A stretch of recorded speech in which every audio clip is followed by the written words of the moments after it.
What's up everybody, Steve here. If you've been following this channel, I do a certain amount of videos on fraud just to enlighten people and protect people, especially in this insane real estate market that we're in right now. Fuck.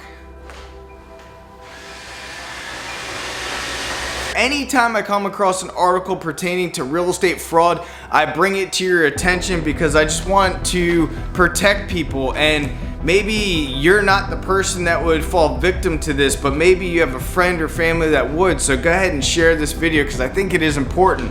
Now, there's a huge shortage of real estate in the market, whether you're buying or renting. And these dirtbags are just taking advantage of people, their hard-earned money, and they're leaving them essentially homeless. So basically, there was a team called the Miami-Dade Trio who pretended one of them was a real estate agent and the other two people were the actual homeowners, and they lured victims into their vacant homes. They put them through legitimate background checks, some of which even told them to go down to the police station to do fingerprints and everything else to make it look as legit as possible for a background check. So dozens of people have been affected by this fraud. So when they would come back with their approved background check, they would essentially say they are approved for this and that they now would require the deposits down. Usually that's gonna be first, last, and security deposit. One victim, a father of two, said he hoped to move into a home after a long search for a place to rent. The man, who only wanted to be identified by his first name, Kenny, said he provided the group pay stubs, signed a lease agreement, and paid more than $5,200 in a deposit. We saw the property we liked. We went through the whole process.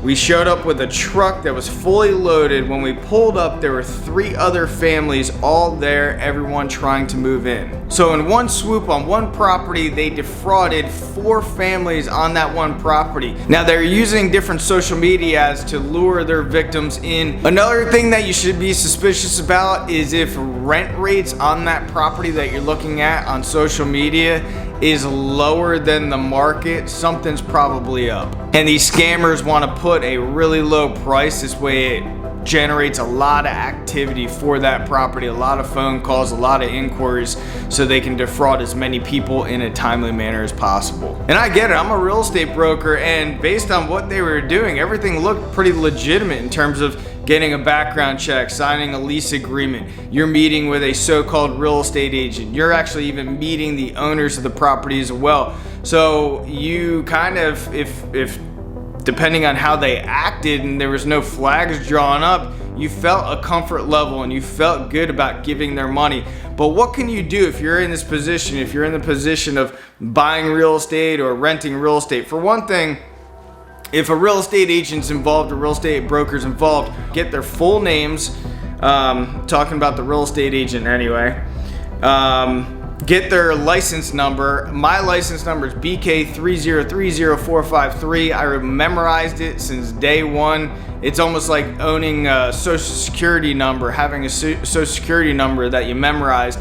If a real estate agent is like, or just throws out some random numbers, you're gonna be able to write those numbers down, and then you can put those into a search. Now that search website is the DBPR website. I'll put a link down below for you guys as well, where you can actually search not just real estate license numbers or the real estate licensee, but you can search pretty much any field that you would need a license in. Now, who knows what they did with this house? They saw it was vacant. They probably kept their eye on it for a while. They probably met with a locksmith, or they did it themselves. They broke in, changed the locks, took ownership of it.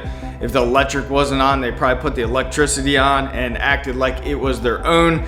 And you want to also, per the lease, there's going to be a name of the landlord on the lease, and then you just basically cross-reference that with the owner on record through the property appraiser. So basically any county is usually going to have an online property appraiser where you can do a search.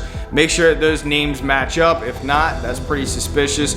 But even so, that they probably just used that name anyway. They're basically stealing their identification. And then you can do your own research on that name and try to get the phone number for that landlord and reach out to them as well via phone, just to make sure that they are in fact renting that property out. Next thing you can do is have extra eyes on the situation. Maybe you can have a real estate agent help you out, maybe even an attorney help you out as well to confirm all information is accurate. If you're bringing that information, that lease information to an attorney reaches out to these people, they're probably going to go radio silent and not deal with you anymore. That's going to be suspicious in itself. And also, if they don't have a phone number and they're just relying on social media, basically instant messenger or email, and they're not communicating by phone in any sense, that could be another flag that's drawn up. And if they do have a phone number, maybe Google that phone number, because a lot of times they can be burner phones. Now, when the last real estate market crashed out in a specific area in Southwest Florida called Lehigh Acres, there was a woman. In fact, she was a real estate agent. She still could be in jail for this. I'm not too sure.